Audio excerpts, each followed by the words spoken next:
último ponente se llama Óscar Padrea. Él es licenciado en Humanidades, amante de la filosofía y la antropología, siente una especial predilección por la literatura y la historia, así como por todo lo relacionado con el mundo de las religiones, centrado en un proyecto cultural y colectivo que se llama Para lo que hemos quedado. Es curioso el nombre. Un pequeño rincón dedicado a la cultura en las redes sociales de Facebook. Es además presentador del programa Tempus Fugit y autor del libro Prohibido excavar en este pueblo. Y creo que lo mejor es si Mar quiere puntualizar algo. Tempus Fugit, que para luego es tarde. Yo creo que no hay personas que disfruten más haciendo un programa de radio como vosotros. Sin duda. Es un placer. Desde luego, yo creo que es de Jaén, más que muchos de los de Jaén que estamos aquí, aunque sea adoptado no de nacimiento, sino adoptado de... Eres genial. Y nada, empieza aquí para luego tarde. Venga. Bueno, a ver, muchas gracias por estar aquí, muchas gracias a... ¿Sí? ¿Se escucha? ¿Bien? ¿Bien? ¿No? Vale. Muchas gracias de nuevo a todos los presentes, a Vicky y a Mar, un tremendo honor estar aquí. Y voy a empezar pidiendo perdón, o disculpas, o bueno, por tres cosas. En primer lugar, porque estoy un poquito fastidiado de la garganta, igual se me escapa alguna tos. Lo siento. Por cierto, Mar, Vicky, si podéis traerme por favor agua, por lo que acabo de decir. En segundo, pido perdón y disculpas por el tostón que os voy a soltar, que va a ser posiblemente interesante y preocupante. He pedido que aflojen las luces por si alguien se quiere dormir, estáis absolutamente invitados, no hay el más mínimo problema, lo comprendo y lo entiendo. Y luego, son casi las 12, esto va a ser una especie de misa dominical apócrifa, y esa es la tercera disculpa que quiero pedir. No quiero herir a nadie en su sensibilidad religiosa. Yo soy ateo, soy historiador, soy ateo practicante además, pero considero que la religión, como cualquier fenómeno cultural, debe estar sometido a la crítica y al estudio de la historia y de la ciencia. Y pese a lo que acabo de decir, pese a mi ateísmo practicante, os quiero decir que hoy, de alguna forma, voy a defender, y Dios mediante, a la Iglesia, como veréis, o por lo menos al catolicismo, o al cristianismo, bueno, llamadlo como queráis, ¿no? Arte apócrifo, tradición contra dogma, ¿no? El nombre, estas son estas cosas que ponemos los escritores, que suenan muy bien, son pedantes, y que quedan muy bien para esto, ¿no? Para decir, joder, qué título más guapo. Lo que pretendo, y ahora entraremos un poco en detalle, es cargarme, en mi línea habitual de cargarme mitos, cargarme un mito muy extendido que es la falsa creencia, muy difundida por muchos de nuestros compañeros del mundo del misterio, de que estos famosos evangelios apócrifos son, o guardan, o cobijan, o contienen una verdad más real, más importante que la verdad de los evangelios canónicos, ¿no? Para mí todo es mentira. Luego matizaré. La verdad de los evangelios apócrifos es igual de falsa que la verdad de los evangelios canónicos. Todos son obras escritas desde la fe y por lo tanto son obras con una pretensión apologética y proselitista, es decir, de defender la fe y de extender la fe. ¿Qué significa apócrifo? Supongo que sabéis lo que son los evangelios apócrifos, ¿no? Más o menos, los evangelios prohibidos, supuestamente, por la Iglesia. En un principio significaba escondido, oculto, y se aplicaba a una serie de libros que tenían una serie de sectas, como diría el maestro Piñero, otros cristianismos, que aparte de creer, y eso es muy importante, aparte de tener como base los evangelios canónicos, es decir, los 4 que todos sabemos, tenían otras obras. Pero, como intentaré demostrar, esas obras no eran, excepto algunos puntuales, no eran heréticas. Es decir, lo que pretendía era complementar la información de esos 4 evangelios canónicos, ¿no? Con el tiempo, la palabra apócrifo pasó a significar prohibido o algo así, cuando jamás fueron realmente prohibidos. Fueron apartados, fueron un poco ninguneados, pero como veremos, y ese es el rollo principal al que va a ir dirigido todo este tostón que voy a soltar, a pesar de ser prohibidos, a pesar de ser ocultados, a pesar de ser silenciados, tienen una plasmación importantísima en obras de arte cristianas. Unas características esenciales, ¿no? Y voy a intentar ser de verdad lo más ágil, lo menos coñazo y lo más eficaz posible, ¿no?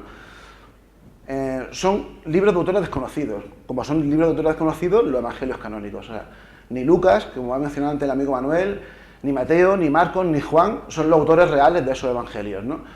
Por mucho que quieran decir los creyentes y por mucho que quiera decir la Iglesia. Los evangelios apócrifos también se le atribuyen, son pseudoepigráficos, es decir, se le atribuyen a autores de prestigio, ¿no? Como puede ser Santiago, Tomás, varios. Es mentira, no son de autores desconocidos, son libros anónimos, y esto es muy importante, todos los apócrifos son de un intervalo de tiempo muy amplio que va del siglo I al siglo X. Imaginaos, estamos hablando de un intervalo de 10 siglos. Los evangelios canónicos, los 4, los buenos, que diría Lava Galán, los 4 buenos son del siglo I, como mucho principio del siglo II. Es decir, eso ya es una prueba importante para saber de lo que estamos hablando. Segundo, pues son obras similares a los que son las obras del Nuevo Testamento. Son evangelios, cartas, apocalipsis, algunos hechos, es decir, historia de los apóstoles, historia de la Iglesia posterior. Como decíamos, son todos posteriores a los evangelios canónicos, excepto, eso es importante, algunos puntuales. Hay algunos que curiosamente son precisamente los que están desaparecidos o están fragmentarios o solamente hay menciones por algunos de los padres de la Iglesia, como el Evangelio de Pedro o el Evangelio de Tomás, el gnóstico de Tomás, pero en general la inmensa mayoría, el 95% de los apócrifos son posteriores a los canónicos. ¿Por qué? Porque lo que pretenden es eso, rellenar huecos informativos que hay en los evangelios canónicos, ¿no? Sobre todo, y eso es muy importante, para legitimar y justificar algunos de los preceptos teológicos claves de esta creencia del cristianismo. Entre ellos, la virginidad de María, a la que le dan una importancia tremenda, o la idea de que Jesús era el Hijo de Dios, sino Dios mismo hecho carne, ¿no? Y esto volvemos a lo que decía al principio. Son obras escritas desde la fe con la idea de facilitar la extensión de la fe. Y ahora, aunque vaya a decir, bueno, qué chorrada va a contar este tío, ¿no? ¿En qué consiste la fe cristiana, ¿no? Supongo que lo sabéis, pero no es tan fácil. En primer lugar, los cristianos, supongo que habrá alguno aquí que sea cristiano, todos de alguna forma lo somos, según la Iglesia todos estamos inscritos, ¿no? Pero habrá alguno que defienda a día de hoy esta religión, ¿no?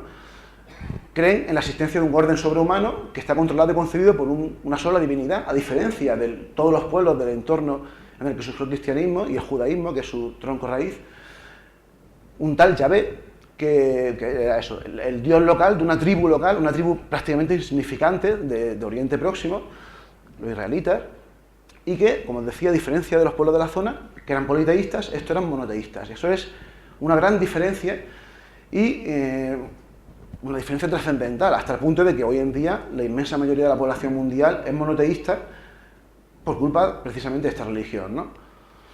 Me refiero a los judíos, no me refiero a los cristianos. Yahvé, en un momento dado, decidió el hombre que era el momento de actualizar una antigua alianza que, después de 2 alianzas que ya había hecho con el pueblo judío. La primera fue con Abraham, ¿sabéis quién es Abraham, no? Aquel al que le impidió que quemase a su hijo y tal. La segunda fue con Moisés en el monte Sinaí. Y en un momento dado decidió una tercera alianza. Una tercera alianza que, en vez de ser solamente con ese pueblo, con los judíos, fuese extensible a toda la humanidad. Os digo, esto es la creencia católica, esto no es la verdad histórica, por supuesto, ¿no? Jesús fue totalmente distinto a todo esto. Así que Yahvé, el tal Yahvé, decidió mandar un mensajero. Este mensajero, ya sea una encarnación del propio Yahvé o simplemente su hijo, nació de una joven israelita, virgen, elegida por él, y que además, y esto es una idea esencial, no solamente era virgen, sino que fue virgen durante el parto y fue virgen después del parto. Fue siempre virgen, como defiende la Iglesia. Por cierto, aquí abajo tenéis la primera representación que existe de la Virgen María y, por cierto, también de Jesús, que está en la catacumba de Priscila en Roma y es del siglo III. Luego os comentaré, pero Jesús no se representa crucificado hasta el siglo VI. Y eso es algo también más que curioso, ¿no? Bueno, ya hablaremos de eso. La función de este enviado era triple. Por un lado, el precepto ético fundamental del cristianismo, que es el mensaje de amor recíproco y universal. El ama al prójimo como a ti mismo, ya sabéis, ¿no? La segunda, y esto es muy curioso, entregarse en sacrificio para que su propia muerte sirviese de redención para toda la humanidad. Yo esto es una cosa que, desde mi perspectiva no creyente, o descreída, también como diría el maestro de Lava Galán, nunca acabo de entender, ¿no? O sea, ¿cómo puede ser ¿De qué vale que este señor se entregue? O sea, ¿de qué forma nos redimió su muerte, ¿no? Esto hay que entenderlo dentro del concepto del judaísmo y de un rito muy curioso que es el rito del chivo expiatorio. ¿Recordáis? En el Evangelio de Juan hay un momento en el que Juan el Bautista reconoce a Jesús y le dice: tú eres el Cordero de Dios que quita el pecado del mundo. ¿Qué es el Cordero de Dios? A esta hora parece que estoy dando aquí una misa, de verdad, me siento incluso, de alguna forma, vamos, en fin, el Cordero de Dios que quita el pecado del mundo. Existe un rito muy antiguo en los judíos, que es el rito del chivo expiatorio, que además ha pasado a la tradición general, en que consistía en coger a un chivo, a una cabra, a un carnero, y simbólicamente depositar en él todos los pecados, todos los malos rollos, todas las penurias, todas las tristezas, y coger al chivo y tirarlo en mitad del desierto, para que muriese de hambre o tal, ¿no? El chivo expiatorio. De alguna forma, la muerte de ese chivo expiaba al pueblo judío. Jesús, siempre desde la perspectiva cristiana, perdonad el coñazo, pero quiero dejar claro que esto no es historia, que esto es fe, ¿no? Jesús hizo eso, o por lo menos pretendía hacer eso, entregar su muerte y servir de Cordero de Dios que quita el pecado del mundo, autosacrificándose. Diréis, ¿qué necesidad tiene Dios de hacer esto? Cuando, pues, si es Dios y es omnipotente, pues ¿para qué tiene que hacerlo así, no? Pero bueno, ya sabemos que los judíos son muy de rituales y tal, y bueno, tuvo que ser así. La tercera función del enviado era su resurrección. Como dijo Pablo en sus cartas, sin resurrección no existe cristianismo. Cristo tenía que morir, tenía que entregarse como Cordero de Dios, pero luego tenía que resucitar. ¿Por qué? Para demostrar que es posible, para demostrar que la muerte, se puede vencer a la muerte siempre mediante él, ¿no? Y qué mejor imagen que esta, la incredulidad de Santo Tomás, un cuadro magnífico de Caravaggio, que muestra precisamente el momento en el que Santo Tomás, siempre también según Juan, según el Evangelio de Juan, no cree que sea verdad que ha resucitado y le mete el dedo en la herida que le hizo el maestro Longinos, que también nuestro colega Manuel conoce muy bien. Estas tres cosas: el amor universal, el chivo expiatorio y la resurrección. Así que, resumiendo, es eso, ¿no? Y otro punto importante, el punto esencial también, es que Jesús, después de muerto, después de resucitado, asciende a los cielos y allí esperará hasta que llegue el momento oportuno, que en un primer momento los cristianos pensaban que iba a ser inminente. De hecho, Pablo pensaba que iba a ser en esa misma generación. Jesús, en alguno de los evangelios, dice que iba a ser inminente. Han pasado 2000 años y no ha pasado, pero bueno, ya sabemos que los reclames de Dios son de aquella manera, ¿no? Escribe con reclames torcidos. Su papel definitivo iba a ser el de juez universal. Es decir, llegará un momento en el que llegará el juicio final, terminará el tiempo y Jesús elegirá quiénes se salvarán y quiénes perecerán y arderán en la barbacoa infernal por los siglos de los siglos. Así, como ya hemos visto, pues esta viene a ser la fe cristiana, ¿no? Ahora bien, esta es la idea esencial de todo el rollo que os voy a soltar. Todos los textos apócrifos, todos, aunque contengan diferencias sutiles respecto a esto que os he dicho, defienden y pretenden explicar todas estas ideas y dogmas. Es decir, no hay nada herético en ellos. Hay herético porque luego llegó un momento en que la Iglesia Católica se convirtió en un defensor de una ortodoxia tan absurda que cualquier cosa le parecía herética, pero realmente, si leemos esos textos, no son heréticos. Es más, son de lo más ortodoxo, ¿no? Entonces, ¿por qué son apócrifos? Los apócrifos, ¿no? Aquí es donde entramos en una idea esencial que no sé si conoceréis, que es la idea del canon del Nuevo Testamento. El Nuevo Testamento son 27 libros. Son 27 libros precisamente para que fuesen 27 libros como el Antiguo Testamento. O sea, es una cuestión meramente arbitraria. Pero, pese a la extendida creencia, sobre todo extendida creencia gracias al amigo Dan Brown y a alguno más, esto no se decidió en un concilio en el que de pronto los malos malísimos de los obispos decidieron van a ser 27, van a ser estos porque yo quiero, ni siquiera con algunos de esos mitos que se dice que se pusieron encima de una mesa y que los que se cayeron eran los malos y los que quedaron en la mesa eran los buenos. Esto no fue así, ni fue en ningún otro concilio cristiano.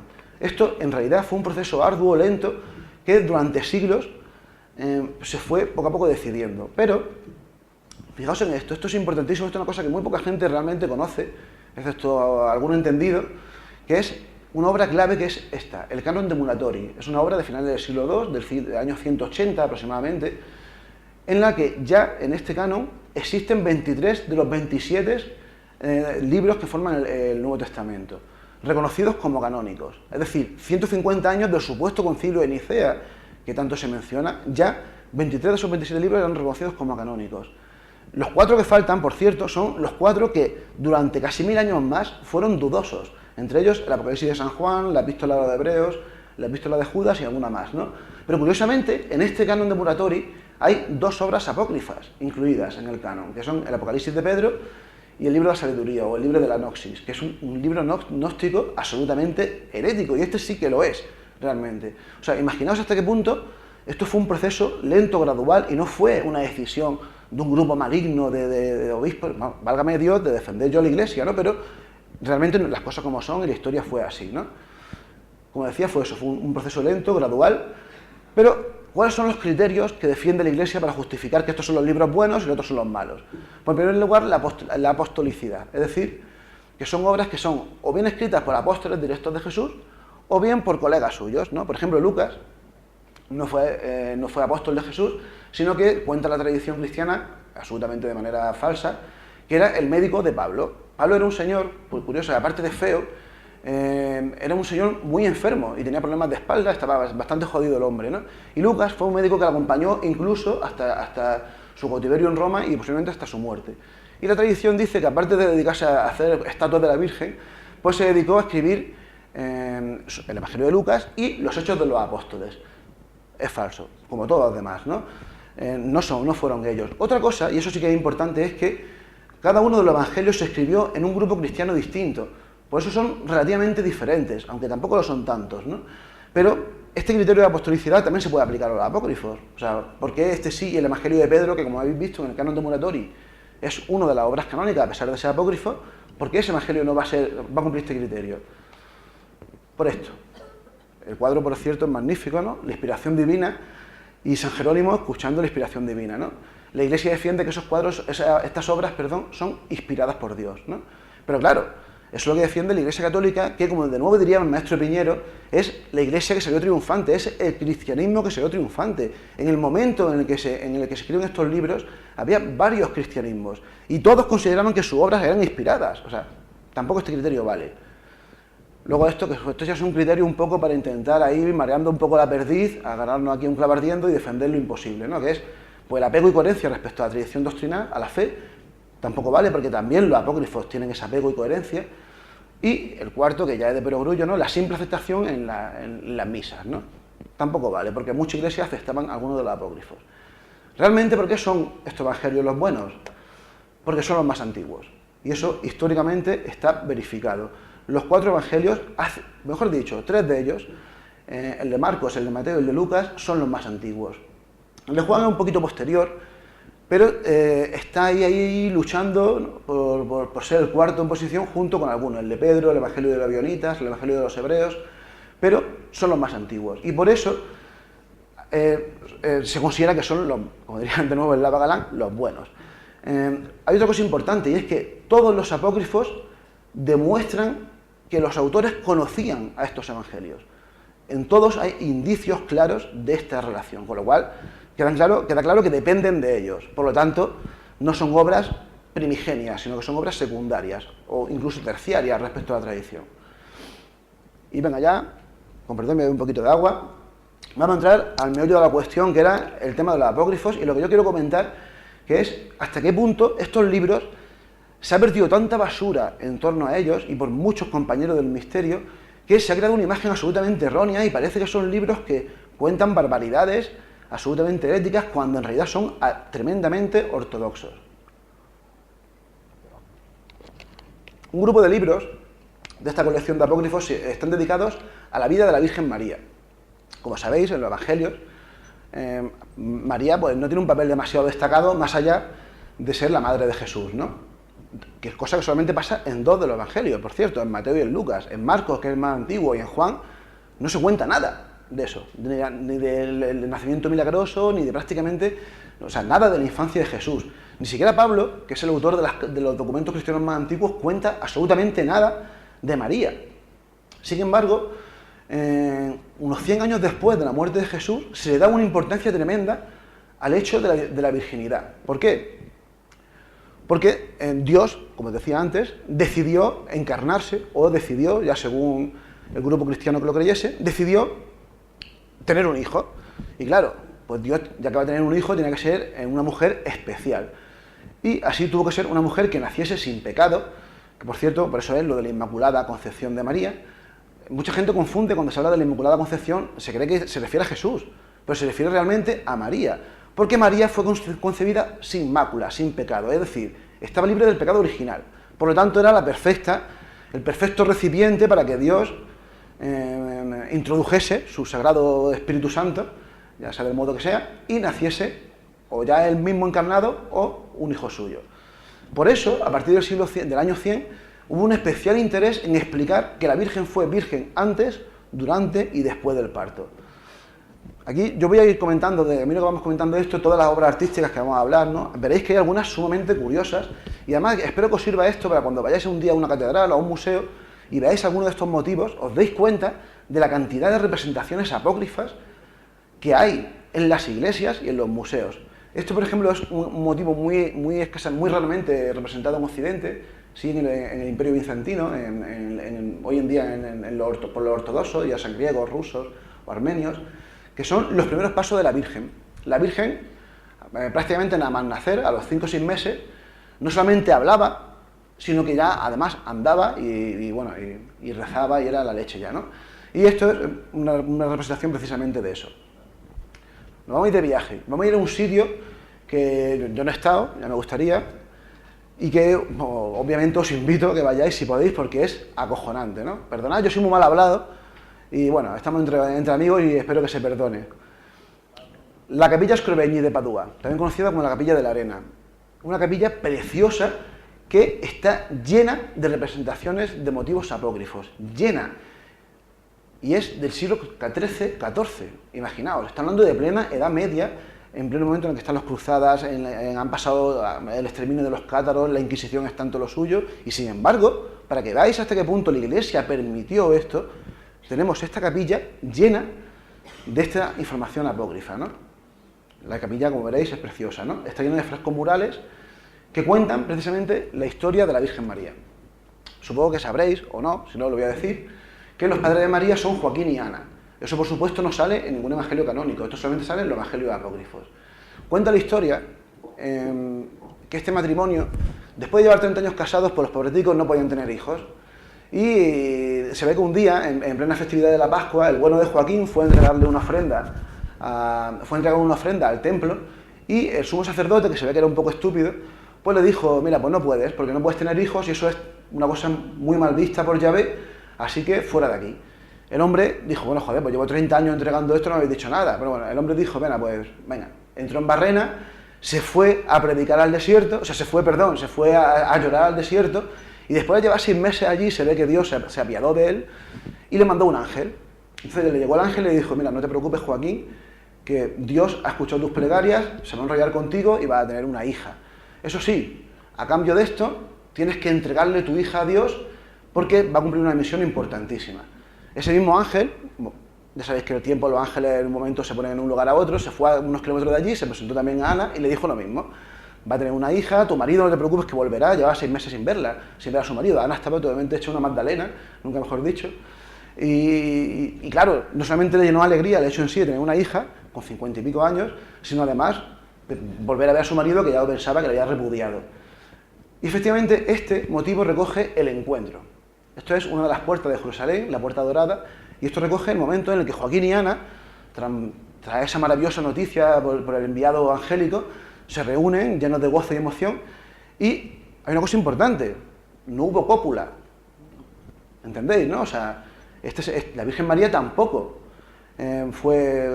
nació como nacemos casi todos, es decir, nació milagrosamente, ¿no? De ahí lo de Inmaculada Concepción. Nacimiento de María. También en la misma capilla, Scrovegni esta, y también por Giotto, que no se me ha olvidado decirlo, que es el autor de esta serie de frescos murales. El nacimiento de María, que es importantísimo también para esto, y, como he dicho antes, Dios le puso como condición, aparte de enrollarse para que tuviese una hija, que debía entregarla al templo. Entonces se esperaron hasta que, para los judíos, el momento en el que dejaba de la madre de darle la leche al hijo y darle el pecho al hijo, era a los 3 años, ¿no? Pobres digan las madres aquellas. Cuando pasaron esos 3 años, la llevaron al templo. Y este motivo ha sido de los más representados y os invito a que de verdad que veréis cómo esto está súper presente en muchas iglesias, ¿no? el momento en el que María llega al templo de Jerusalén, al templo de Salomón, bueno, en ese momento era el templo de Herodes, y milagrosamente, bueno, es complicado explicar esto, ¿no? Pero veis los peldaños de las escaleras, en el templo eran supuestamente 12 peldaños, y cuando alguien subía al templo, en cada uno de los peldaños tenía que ir recitando uno de los salmos de Salomón, que son los 12 salmos principales, son 12. Pues María fue corriendo y subió al último, y solamente recitó el último, ¿no? Y eso fue considerado a la vez como un poco un acto de ofensa, pero a la vez como una especie de acto maravilloso, ¿no? Y por eso se da tanta importancia a este motivo apócrifo. Y esto es muy curioso. Como he dicho, el objetivo principal del Evangelio de María es demostrar que la Virgen fue virgen antes, durante y después del parto. Pero en los evangelios canónicos se habla de hermanos de Jesús. La Iglesia, que a estas cosas pues ya sabemos, ¿no? Muchas veces cómo maneja el lenguaje, se agarra diciendo que eran hermanos como en plan, como yo sí le digo aquí a un coleguita, oye, brother, hermano. Pero no. También se agarra diciendo que, y es verdad, en hebreo, mejor dicho, en arameo, la palabra que se emplea para hermano es la misma que se emplea para primo.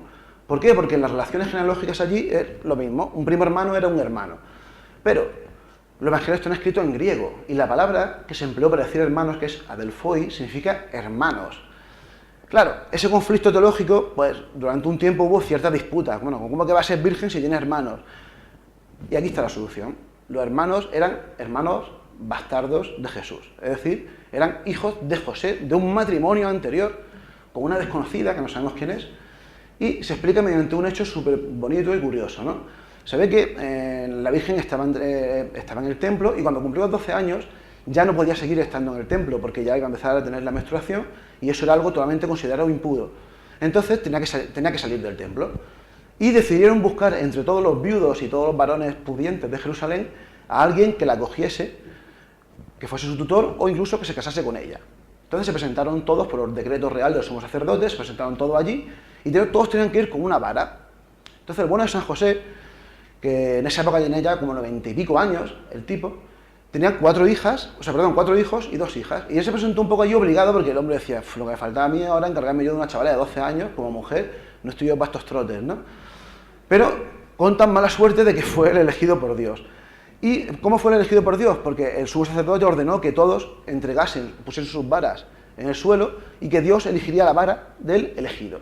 Precisamente la vara de San José, hay distintas versiones de esto, ¿no? En la versión más extendida, de la vara de San José surgió una flor, que es la famosa vara de San José, se llama esa flor, que ahora veremos algunas representaciones. Otros dicen que fue una paloma, pero bueno, la paloma yo creo que era para compensar la historia que luego le pasaría a la hija con la paloma que ella también, pues bueno. Total, el elegido fue San José. Y luego esto es muy curioso, la boda de María y José. Esto ni aparece en los canónicos, ni aparece en los apócrifos. En los apócrifos María y José no se casan, sino que conviven. Claro, como no hubo cópula, pues tampoco había pecado, ¿no? O sea, de alguna forma José se convierte en el tutor de María, pero en ningún momento se dice que se casen, ni se le trata a ella como mujer. Eso es importante, a pesar de que siempre esta representación es súper extendida. Como veis ahí, San José lleva una vara con una paloma, un pajarillo, un gorrión, nunca mejor dicho, aquí en Jaén, que supuestamente representa el milagro que os comentaba antes, ¿no? Bueno, habéis visto más o menos toda la escena que he contado, esta historia de María. Esto se representa hasta la saciedad en el mundo artístico, hasta la saciedad. Y vamos a ver algunos ejemplos más, y rapidico que hay brisa. Esto es un ejemplo más del encuentro en la Puerta Dorada que os comentaba antes. Después del mensaje aquel angélico, María y Joaquín se encuentran, Ana y Joaquín se encuentran en la Puerta Dorada de Jerusalén. Son distintas representaciones de distintas épocas, sobre todo se dan en el Renacimiento, por cierto, de ese mismo motivo apócrifo. Esta es muy bonita y este es de un señor que se lo comentaba yo ayer a Manuel, un discípulo de Caravaggio, y es sumamente bonita porque tiene ese tono de Caravaggio que a mí tanto me encanta, ¿no? De nuevo, la representación del encuentro de Joaquín y Ana. El nacimiento de María. Hasta Murillo, en España, se hizo eco de ese nacimiento de María. Tenemos de Boccaccio. Esto es lo que os comentaba antes, de la escalinata. Como veis, en todas, la Virgen María está subiendo esa escalinata porque fue una cosa considerada como milagrosa. Mirad qué rara es esta de aquí. Es rara y es del siglo XV. Y a mí me parece una cosa totalmente vanguardista y moderna, sin embargo, es de esa época, ¿no? Como veis, en diferentes culturas, en diferentes sitios, se han representado estos motivos apócrifos. Esto es, de nuevo, el milagro de San José. Como veis aquí ya sí está con unas florecillas en vez de con la paloma, en la vara de San José. Y veréis. Mirad como en cualquier representación que haya de San José, aparece con esto. Una vara con estas florecillas, que, pues, como decía, se llama la vara de San José. Y esto es un motivo apócrifo tomado del Evangelio apócrifos. Con esto, perdonad que sea tan coñazo en reiterar esto, pero es que es importante que entendáis que esta tradición la ha defendido la Iglesia, no es algo herético ni es algo blasfemo.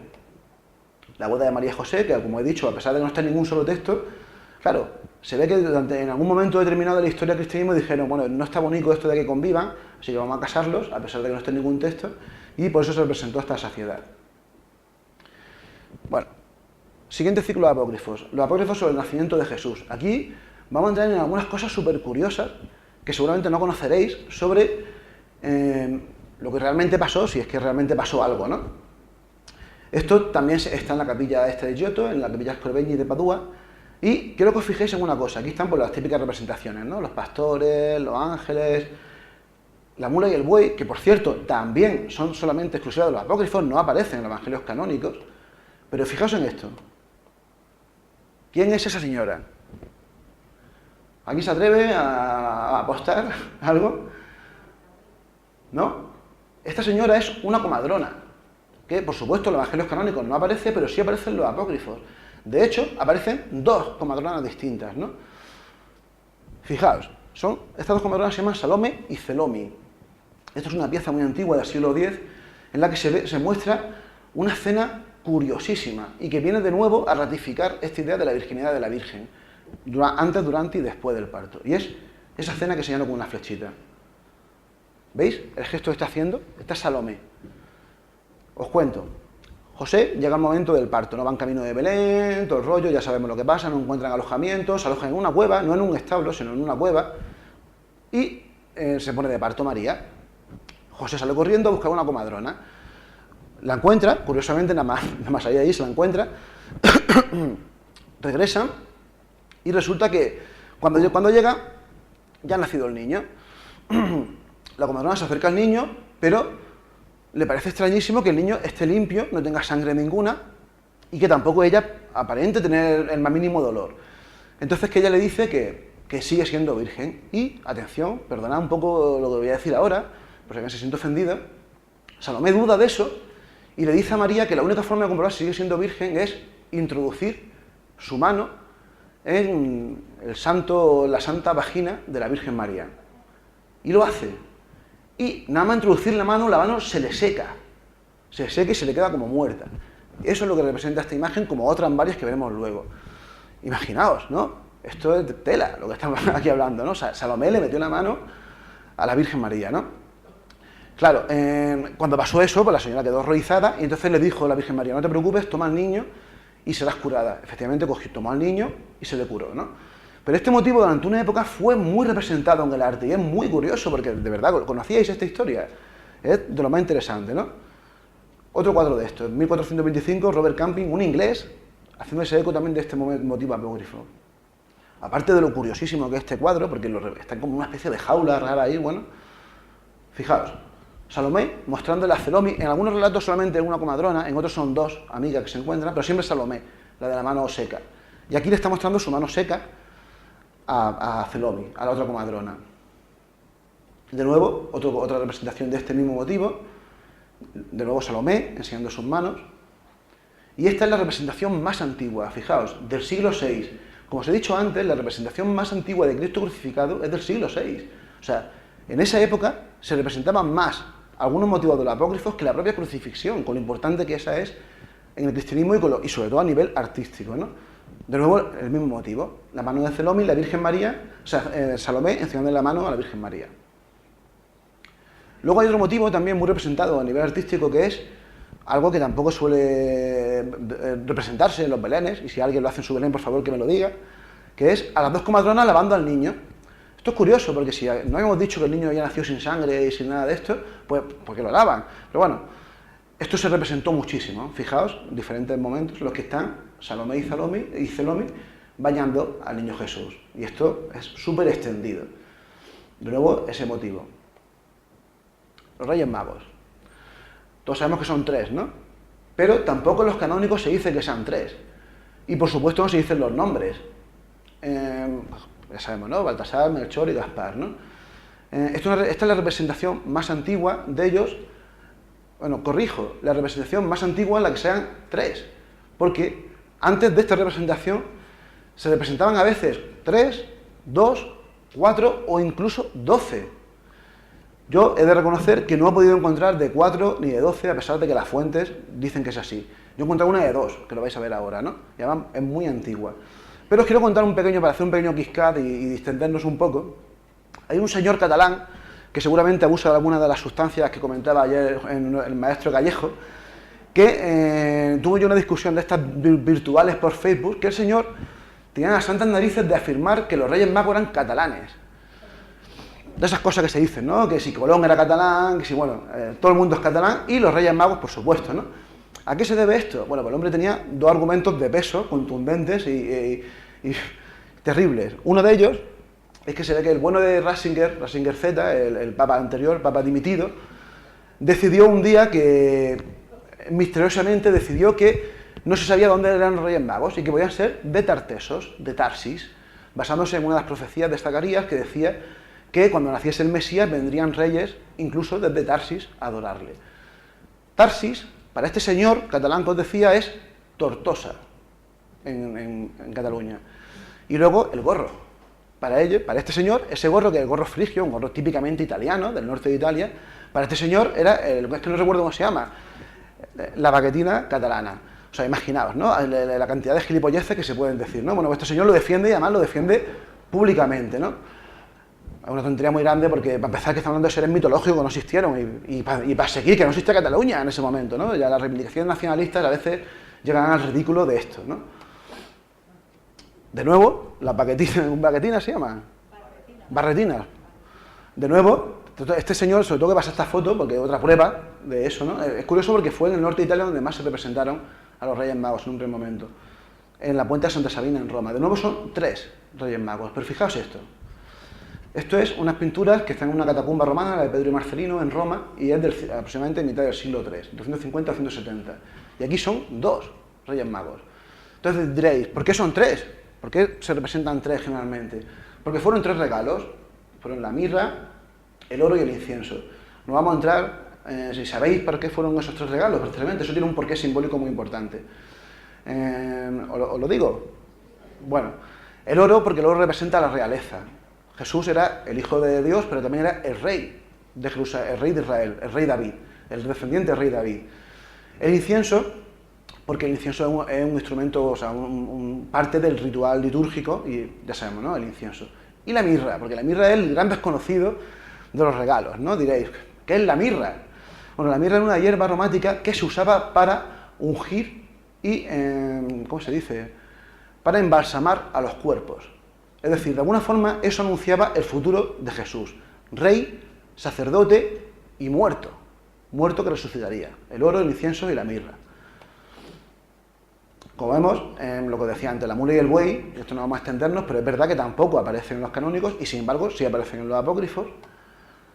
Y aquí entramos en una parte muy interesante de esta historia. Este cuadro es maravilloso, es de un francés, Luc Oliver-Merson, de 1880, y representa una parada de la Sagrada Familia en Egipto. Pues ya sabéis la historia, cómo continúa, ¿no? Jesús nace, el rey Herodes pues se pone chungo porque dice, este hombre me va a quitar a mí el puesto, y decide cargarse a todos los menores de 2 años, provocando la famosa matanza de los inocentes, ¿no? Cosa que tampoco existe la más mínima constancia histórica. Un ángel, de nuevo, se le aparece a José y le dice que tienen que pirarse de allí y se van a Egipto. En los evangelios canónicos no se dice nada de esto, simplemente que se van a Egipto, están un tiempecillo allí, hasta que de nuevo el ángel se le vuelve a aparecer a José y le dice que ya pueden volver, porque Herodes ha palmado, y aunque está su hijo arquelado, pero bueno, que ya pueden volver. Pero los evangelios apócrifos sí ahondan bastante en esto. Bastante. Esta escena, por ejemplo, es una de esas. Hay un momento, que creo que es el evangelio del menú de la infancia, en el que se muestra esto, como están junto a una esfinge que yo no he podido comprobar si se refiere a la esfinge de Gizán, yo creo que no, pero bueno, es la representación que se pretende demostrar aquí. Esta es la representación habitual. José, María y el niño andandicos hacia Egipto. Volvemos con Giotto, en la capilla Sclavegni de antes, ¿no? Aquí hay más gente. ¿Por qué? Porque, como decíamos, estos evangelios defienden que tenían hijos. Entonces, claro, los hijos no los van a dejar en Israel, se van a ir a Egipto. Entonces, en todas las representaciones artísticas apócrifas sobre el viaje de la Sagrada Familia a Egipto, aparecen los demás hijos. Santiago, Judas, Simón, varios más, ¿no? Una cosa muy curiosa, ¿no? Jesús, en todos estos relatos, desde el primer momento, desde que nace, demuestra que es un ser magnífico, una especie de superhéroe, y fuera de coñas, es eso, la mejor definición, que no puede controlar sus poderes. Viene a ser un poco como Spider-Man, ¿no? Que cuando le pica la araña en un primer momento no lo controla, pues realmente lo muestran así. O sea, por ejemplo, voy a contar una historia que no se representa en el arte, pero que es muy curiosa, ¿no? Hay un momento en que sale en el Evangelio Armenio de la Infancia, un Evangelio árabe de la Infancia, que Jesús tropieza con un niño y Jesús, histérico, se da la vuelta, le manda una onda vital, en plan Goku, y el niño fallece. Y además no lo resucita ni nada. O sea, imaginaos, ¿no? O sea, de alguna forma Jesús tiene que domesticar ese poder, ¿no? Bueno, pues esto sí ha sido representado en el arte y es una escena muy curiosa que Jesús con la Sagrada Familia entera llegan a un templo egipcio dedicado a Apolo, cosa curiosa porque, bueno, en esa época sí, porque ya había influencia helénica y romana allí, un templo dedicado a Apolo, entonces nada más entrar Jesús al templo, se caen todas las estatuas que hay de Apolo. Y esto se representa en este cuadro de un cuadro del siglo XV, en un retablo de Melchior Broderland, que es justo eso. Muestra a Apolo cayéndose. Claro, estas son esas cosas que la ves un día en una iglesia y no os dais ni cuenta, ¿no? ¿Hasta qué punto esto está presente? A lo que veníamos aquí un poco a hablar. Esto es una historia muy bonita y también ha sido muy representada en el arte, que es el milagro de la palma. Que es durante ese viaje a Egipto, imaginaos, ¿no? El desierto aquel, agotador, con poca agua y tal. Hay un momento en el que hacen una parada en la sombra porque está la cosa ahí, estaban cansados, y María, pues, estaba hambrienta. Y ve una palmera enorme que estaba llena de dátiles, pero no podían cogerlos. Entonces Jesús le dice, ¿qué podría hacer yo para conseguir un dátil de estos, ¿no? Y Jesús milagrosamente levanta su mano y una rama baja milagrosamente y hace que María pueda coger unos dátiles. Claro, la mujer no se sació con eso, sino que también quería un poquito de agua. Entonces Jesús también puso su mano en el suelo y brotó de pronto un caño de agua en el suelo, ¿no? Él se llama el milagro de la palma y es un motivo muy representado en el arte, ¿no? Supongo que conocéis esto, habéis leído el Código Da Vinci, ¿no? Yo no sé por qué, es raro el día en mi vida en el que yo no tengo que mencionar a Dan Brown y al Código Da Vinci, ¿no? Conocéis esta obra, La Virgen de las Rocas, de Da Vinci. Esta obra también representa un motivo apócrifo además súper curioso y que, por supuesto, Dan Brown no lo explica. Dan Brown se va por los cerros de Úbeda, nunca mejor dicho, y cuenta otra historia, ¿no? ¿Qué es lo que cuenta aquí? ¿Qué personajes tenemos aquí? Tenemos a María, tenemos a Jesús, tenemos al Bautista, Juan el Bautista, y tenemos al ángel Uriel. Lo que cuenta esto es que durante el viaje a Egipto pasa un momento un poco sobrenatural en el que el ángel Uriel se lleva por los aires, seguramente en algún tipo de nave espacial, se lleva a María y a Jesús a una cueva en Israel en la que está cobijado el pequeño Juan Bautista. ¿Por qué? Porque en los evangelios apócrifos Herodes no solamente quiere matar a Jesús, sino también a Juan el Bautista. Y su madre, Isabel, se lo lleva a un desierto, al desierto de Judea, y lo esconde en una cueva, y justo después se muere. Y antes de morirse, un ángel le dice, no te preocupes, el ángel Uriel le dice, no te preocupes que durante 30 años estará sobreviviendo a base de langostas y miel, que es lo que come Juan el Bautista según los canónicos. Y el pobre niño pues se quedó allí durante 30 años, supongo que es mayaico, y ahí estuvo, ¿no? Entonces hay un momento del apócrifo en los que el ángel Uriel lleva a Jesús y a la Virgen María a ese sitio, a la cueva esa. Y ese motivo es el que representó Da Vinci.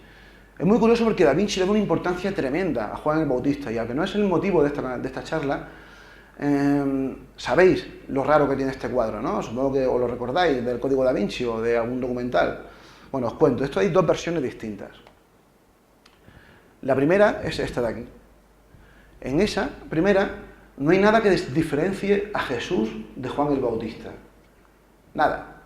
Simplemente que uno de los niños está como rezando al otro y que el ángel señala con su dedo a uno de los niños. Lo fácil sería pensar que Jesús es el niño al que señala el ángel, ¿verdad? Sin embargo, no es así.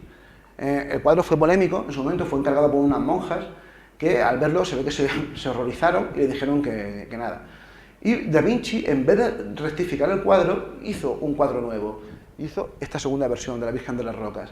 Y aquí, como veis, Juan, que es el niño de la izquierda, tiene una cruz, la típica cruz con la que es representado, y Jesús tiene su aura típica como Jesús. Pero fijaos cómo el ángel ya nos señala al Bautista. ¿Qué quería decir con esto Da Vinci? Y perdonad también un pequeño KitKat que vamos a hacer aquí.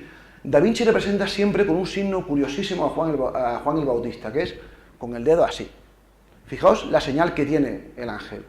¿Por qué? Existe una creencia, y yo creo que es bastante razonable, que relaciona a Da Vinci con un movimiento herético bastante subterráneo que defiende que el auténtico Mesías fue Juan el Bautista y que Jesús fue, de hecho eso sabemos que fue así porque lo dicen los evangelios canónicos, fue un seguidor suyo que le acabó usurpando el puesto, el liderazgo de ese grupo religioso cuando falleció el Bautista, que fue un traidor en plata, ¿no? De hecho hay un grupo muy curioso, una secta muy curiosa, gnóstico-cristiana rara, que se llaman los mandeos, que defienden esto y tienen hasta libros que argumentan eso y que condenan a Jesús por traidor.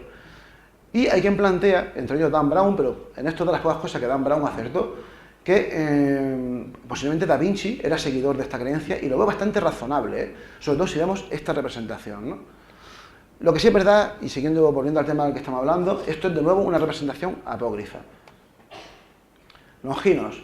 ¿Sabéis quién es Longinos? Longinos es el señor aquel que le clavó la lanza a Cristo en el costado. ¿Por qué le clavó la lanza? Yo una cosa tampoco nunca la acababa de entender, ¿no? ¿Por qué llega un soldado romano y le clava una lanza a Cristo en el costado? ¿No tenía bastante el pobre tico con la paliza que le dieron, con la crucifixión? Bueno, pues resulta que eso es una invención más teológica de los evangelios. Cristo no podía morir. Lo normal que se hacía con los condenados a crucifixión era romperle las piernas para que el peso del cuerpo cayese sobre los pulmones y muriesen asfixiados. Pero existía una antigua profecía también de Zacarías que decía que el Mesías, al Mesías no se romperá ningún hueso. Entonces, estos subterfugios teológicos se montan muchas veces los religiosos, se inventaron la figura de alguien que llegó y lo remató. Pero curiosamente ya estaba muerto, con lo cual ni siquiera lo remató Longinos, ¿no? Lo curioso es que no sé si sabéis que Longinos es santo, es San Longinos. Y esta estatua está en el Vaticano. Esto es una estatua de Longinos, hecha por cierto por una estatua preciosa, hecha por Bernini, que representa a este señor, ¿no? Pero existe una tradición apócrifa muy bonita y también muy representada en el arte que cuenta la historia de Longinos, y esto es muy curioso. Longinos, dice esta tradición, era ciego o cegatillo, ¿no? Según la tradición. Estaba el hombre fastidiado de la vista. Se dice, cuenta en esta tradición, que cuando le hincó la lanza a Jesús, la sangre le saltó en la cara y que justo en ese momento recuperó la visión. Y a partir de ahí se convirtió al cristianismo, empezó a predicar, convenció a varios reyes de la zona de Turquía y de Asia Menor, hasta que finalmente acabó siendo decapitado por atreverse a ofender a los dioses locales, ¿no? Ahora hablaremos de eso, ¿no? Pero esta es la primera representación de Longinos y esta es la primera representación de Cristo crucificado de la historia. La miniatura del Evangelio de Rábula del siglo VI. Esto es un dibujito así. La primera vez en 6 siglos que se representa a Jesús crucificado. Además, esto está lleno de motivos sacados de los apócrifos, entre ellos Dimas y Gestas, que son los dos ladrones de los que luego hablaremos también, ¿no? Y, por cierto, este es Longinos, y ahí está su nombre escrito en griego, en latín, Longinus. Fijaos, esto es una representación de ese milagro que os decía. La sangre cayendo en la cara de Longinos y de pronto él sintiendo algo en la vista y recuperando la visión. Del siglo XIV. Con, de nuevo, representación artística de evangelios apócrifos. Y esto es muy curioso, está la historia de Longinos, un retablo anónimo, no sabe de quién es, que cuenta cómo fue su bautismo por los 12 apóstoles y por la Virgen María, cómo luego fue predicando y cómo finalmente fue decapitado. Dimas y Gestas. Por supuesto, en los apócrifos no se dice nada de quiénes son, ¿no? Dimas es el bueno, Gestas es el malo. Dimas siempre aparece representado mirando a Jesús y Gestas siempre aparece mirando hacia el lado contrario, como repudiando a Jesús, ¿no? Existe una gran literatura apócrifa sobre Dimas. ¿Por qué? Porque de alguna forma fue el que se enrolló con Jesús en el momento aquel y le dijo, bueno, qué bueno eres y tal. Y Jesús le dijo, no te preocupes que tú serás el primero que cruzará la puerta de los cielos. Eso tiene mucho que ver con una historia surrealista y fantástica que es con la que más o menos acabaremos esto dentro de un ratito, os aseguro que breve, que tiene mucho que ver con Dimas. Y es esto, el descenso de Jesús al infierno. Esto es una cosa rarísima y que cuando yo me puse a investigar este tema de los apócrifos me dejó absolutamente perplejo porque no tenía ni idea de esto, ¿no? ¿Sabéis en qué consiste esto del descenso de Jesús al infierno? Esto viene a responder un problema teológico y es, como os he dicho antes, Jesús es el Cordero de Dios que quita el pecado del mundo. A los hombres que había en el presente y a los hombres del futuro, es decir, a todos nosotros. Pero, ¿qué pasa con los que hubo antes? ¿Qué pasa con todos los que hubo antes de Jesús? ¿Qué pasa con los grandes patriarcas? Con Adán, con Eva, con Isaac, con Jacob, con Abraham, con Moisés. ¿Qué pasa con todos esos? Pues de nuevo, los apócrifos ofrecen una solución, que es esto. Hay un momento en el Evangelio de Mateo en el que se dice, no sé si lo recordaréis, eso estáis muy doctos en los Evangelios, pero que se dice que justo en el momento de la crucifixión de pronto hubo un terremoto, se rasgó el velo del templo y se vieron un montón de cadáveres que aparecieron por Jerusalén.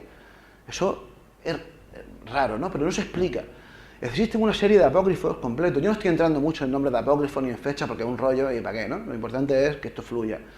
Una serie de apócrifos que se llaman las actas de Pilato, el ciclo de Pilato, entre ellos el Evangelio de Nicodemo y el Evangelio de Bartolomé, que muestran esa historia tan curiosa que os voy a contar, que es Jesús. Me voy a centrar en el Evangelio de Bartolomé, que es muy bonito como lo cuenta y que seguro que os va a gustar. Jesús está en la cruz y de pronto desaparece y un segundo después aparece, ¿no? Jugó con el tiempo, fue una especie de viaje temporal, ¿no? Después de eso, en la resurrección se le aparece a Bartolomé. O sea, se aparece a los apóstoles y Bartolomé le pregunta, oye Jesús, ¿qué pasó? Que yo estaba viendo la crucifixión y de pronto desapareciste. ¿Qué pasó ahí? Y Jesús le cuenta una historia curiosísima, que es esta, ¿no? Le dice que bajó al infierno, al Hades, y que allí fue a rescatar a todos los grandes padres y a todos los grandes patriarcas del Antiguo Testamento, ¿no? Y esto es lo que representan estos cuadros. Fijaos, los demonios y al que está cogiendo de la mano Jesús para rescatar es a Adán o a Moisés. En este caso es Adán, siempre se suele representar uno de los dos, ¿no? ¿Por qué? Porque tenía que rescatarlos. Fijaos el tipo que va aquí con una cruz. Ese es Dimas, el buen ladrón, el que os comentaba antes. Dimas bajó con Jesús también allí, porque en cuanto rescató a todos estos, como le había prometido, que era el primero que iba a cruzar las puertas del cielo, era el primero que tenía que pasar. Entonces se fue con él, bajaron al infierno. En el infierno hay una conversación surrealista que cuentan con el diablo, ¿no? En el que el diablo, en estas obras, el infierno viene a ser como una especie, no es el infierno nuestro, no es un lugar maligno con fuego y tal, ¿no? Sino que viene a ser una especie de ser vivo, una especie de monstruo horroroso con una boca gigantesca, algo raro, ¿no? Difícil de explicar. O sea, como sea, es algo que habla. Entonces hay una conversación surrealista entre Jesús, el diablo y el infierno que también hablan. Y el infierno le echa en cara al diablo que por qué se ha cargado a este señor. Dice, te has cargado a este tío y ha venido aquí, nos ha jodido el negocio, se ha llevado a todos los muertos de aquí y ahora ¿qué hacemos? En serio, ¿eh? Eso es literalmente lo que le dice el diablo, el infierno al diablo. Total, Jesús se lleva a todos los santos patriarcas. De esto hay decenas de representaciones, a pesar de que es un motivo absolutamente apócrifo, desconocido y que no tiene importancia teológica ninguna, ¿no? Para nosotros o para los cristianos de hoy en día, ¿no? De nuevo eso, como veis ahí está Adán, Eva y eso. De nuevo, más representaciones del descenso de Jesús a los infiernos, que hay, pues ya os digo, hay muchísimas. De hecho, os invito a que esto es súper común, ahí está del Bosco, representaciones de esto. Y luego ya vamos a terminar y vamos a volver a donde empezamos, a la Virgen María y a José. La Virgen María, como hemos dicho, nació sin mácula y es importantísima. A pesar de que los cristianos dicen que son monoteístas, lo son de alguna manera, pero realmente no lo son. O sea, los cristianos creen en Dios, creen en Jesús, aunque eso más o menos lo solucionan diciendo que es el mismo, ¿no? Que de Jesús, Dios, Espíritu Santo, pero mínimo creen en Dios, en Jesús. Pero también creen en la Virgen María. Eso es otra cosa muy curiosa. Siempre se ha dicho, ¿no?, que el cristianismo pretendió anular las antiguas tradiciones religiosas de la diosa madre. Sí y no, las pretendió anular con la Virgen María. Lo que hizo es colocar a una representante de esa antigua tradición como diosa madre, pero con un una cosa importantísima, que es la carencia de la sexualidad. La diosa madre era una mujer sexual, una Afrodita, una Minerva, una Cibeles. La Virgen María no, era una mujer, perdonad la palabra, castrada, una mujer que voluntariamente había decidido no tener sexo. Una mujer virgen antes, durante y después del parto, ¿no?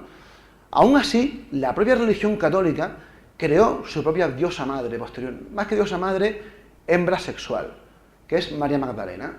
María Magdalena, pese a lo que diga Dan Brown y pese a lo que digan también muchos charlatanes del mundo del misterio, al que yo, por supuesto, admiro, pero a la vez creo que es necesario criticar, María Magdalena es una santa importantísima para la Iglesia Católica. Parece que Dan Brown decía que era un personaje que había sido ninguneado y tal. No es así. Existen cientos de iglesias dedicadas a María Magdalena. Existen cientos de representaciones artísticas dedicadas a María Magdalena. Es considerada como la apóstol de los apóstoles. ¿Por qué? Porque a pesar de que injustamente fue calificada de prostituta y que fue una prostituta redimida por Jesús, ese es el ejemplo perfecto para los cristianos de redención. Es decir, lo peor que se podía ser en el judaísmo es ser prostituta. Una prostituta que se arrepiente y que se entrega con ese tal amor a Dios era el mejor ejemplo de redención y de triunfo de Jesús sobre las fuerzas del mal, ¿no? De ahí lo de decir que fue expulsada de 7 demonios y tal. Es decir, de alguna forma el cristianismo, si bien es monoteísta, no solamente tiene a Jesús, a la Virgen, a María Magdalena, sino luego tiene cientos de santos. O sea, lo del monoteísmo es un poco de aquella manera, ¿no? Los judíos sí que son monoteístas, y los musulmanes. Los cristianos no tanto, ¿no? Sigamos. La Virgen María, como había nacido especialmente, pues tampoco podía morir de una forma dramática. Entonces surgió también la leyenda apócrifa de la asunción de la Virgen. ¿Qué significa asunción? Hay una diferencia clave entre asunción y ascensión. Jesús ascendió. Jesús pues, se puso seguramente así y se subió al cielo, con su Padre, con Dios, con Él mismo, según queramos, ¿no? Pero claro, la Virgen no tenía ese poder, la Virgen no podía ascender, tenía que ser abducida por Dios, ¿no? Y de hecho, por eso se llama la Asunción.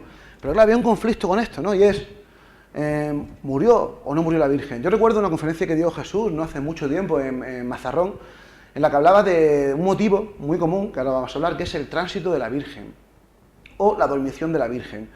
La Virgen no murió, realmente, sino que se quedó frita, se quedó dormida, y Dios se la llevó. ¿Por qué? Porque no podía morir. ¿Cómo va a hacer que muera la señora, una persona sin... De alguna forma el cristianismo considera que la muerte es un castigo. No podía morir. ¿Y qué es lo que hizo? Pues se quedó fritica y se la llevó Dios, ¿no? Esto es una representación... En la Semana Santa siempre hay un paso que representa el tránsito de la Virgen, ¿no?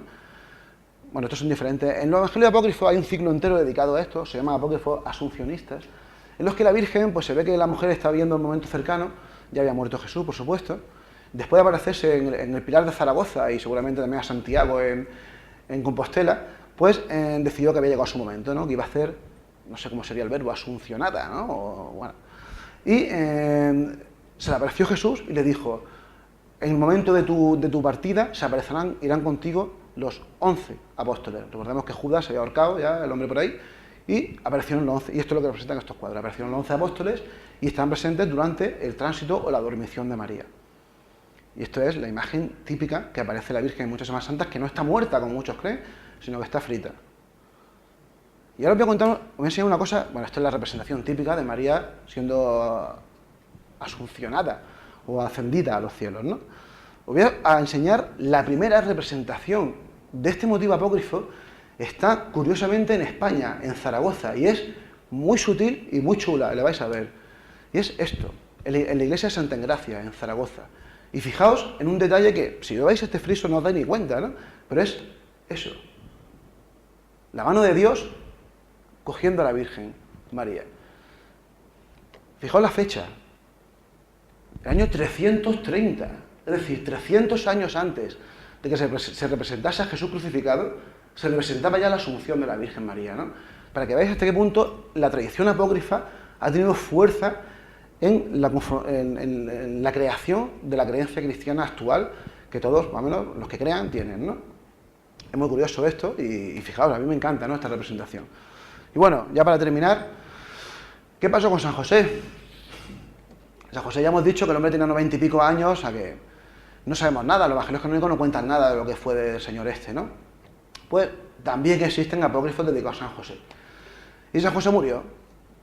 Y murió estando Jesús aún vivo, ¿no? Y esto es una de las representaciones, un apócrifo que se llama Historia de José Carpintero, que cuenta eso. Siempre se cuenta a posteriori, o sea, nunca se ve. Hay un par de evangelios apócrifos que cuentan esta historia, y siempre es Jesús que le cuenta a sus discípulos la historia de San José y de su padre como un ejemplo perfecto de entrega a la divinidad. Alguien que tuvo que, pues eso, imaginaos, ¿no? El papel de padre putativo de este pobre hombre que tuvo que aceptar a una niña embarazada de 12 años, embarazada misteriosamente por una paloma, o un Espíritu Santo, o Dios mismo.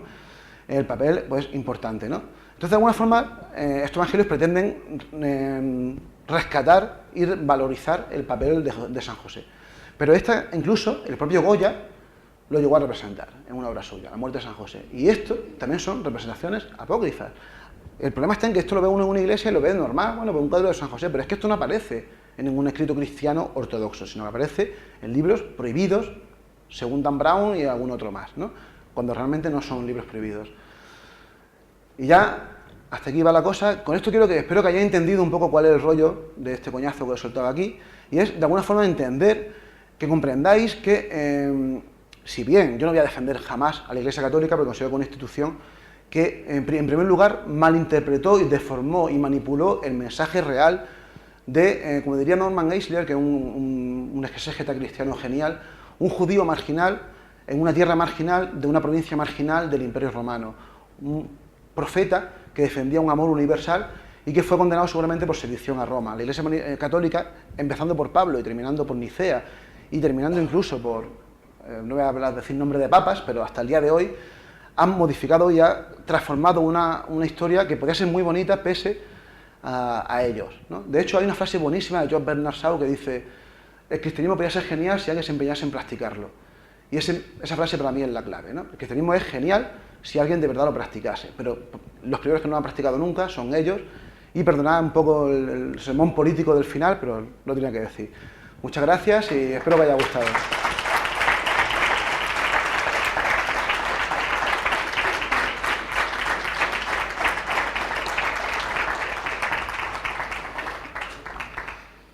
Bueno, ¿alguna cuestión, algún insulto?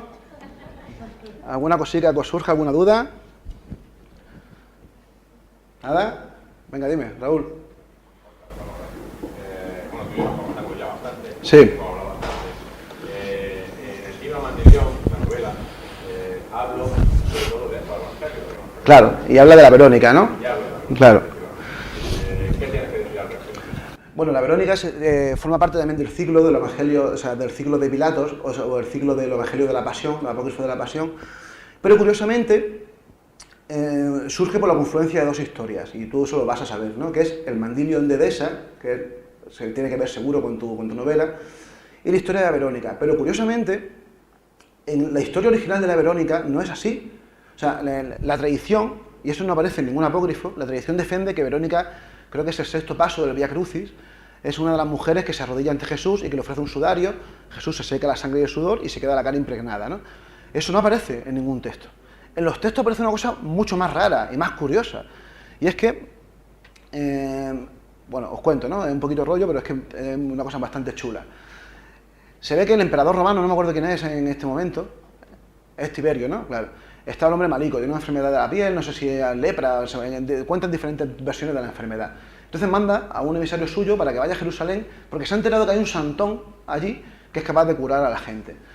Cuando llega se entera que el tipo había muerto y que además lo había matado Poncio Pilato, y el hombre pues se va hundido de nuevo hacia Roma. Pero por el camino se encuentra con una señora que se llama Verónica, y le dice que ella tiene un cuadro de Jesús, un cuadro que, según los distintos evangelios que hay, en uno dice que se creó solo, en otro dice que lo pintó el propio Jesús y tal, ¿no?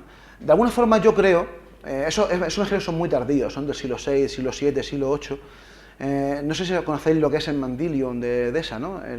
Bueno, una representación con el santo rostro, bueno, de Jesús.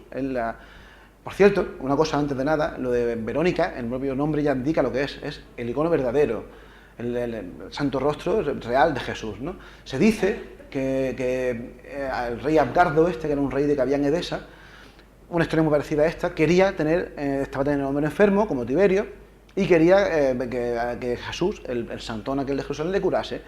La misma historia, manda un emisario suyo, no lo consigue, pero este emisario, inspirado por Jesús, pinta, hay distintas versiones también de la historia, ¿no? Pinta un cuadro que es el mandilio, ¿no? El famoso mandilio. Los que defienden la veracidad de la Sábana Santa, la Iglesia, defienden para justificar una línea cronológica que demuestre la continuidad de la existencia de la Sábana Santa, defienden que el mandilio este de Edesa es la Sábana Santa, ¿no? La Sábana Santa tiene constancia histórica, documental y probada hasta el siglo XII, a 1200 y pico. Del mandilio de Edesa sí, a pesar de que seguramente es algo que pintó alguien, ¿no? Obviamente no fue verdad, ¿no? Y ya está. Lo curioso de esto, y ahí es donde entra la historia con Jaén, la Iglesia Católica reconoce a día de hoy tres mandilios distintos, ¿no? Uno de ellos se perdió, estaba en Roma y se perdió, y los otros dos están en España. Uno está aquí y otro está en Alfaz del Pi, en Alicante. Obviamente, lo que habéis visto de aquí, eso no es así. Eso lo ha pintado alguien en algún momento de la historia, pero es muy curioso. Lo curioso es que la tradición de Verónica no es precisamente apócrifa. La tradición de Verónica es muy distinta a la que se dice, ¿no? Pero bueno, es muy curioso también, ¿no? Sobre todo, lo curioso es que están en el Vía Crucis, a pesar de no aparecer ni en apócrifos, ni en canónicos, ni en ningún lado. Por cierto, me toca leer tu libro. Os lo recomiendo desde aquí a todos, a pesar de que no lo he leído. ¿Una cosita más? ¿Nada? Bueno, pues vámonos. Venga, muchas gracias, señores.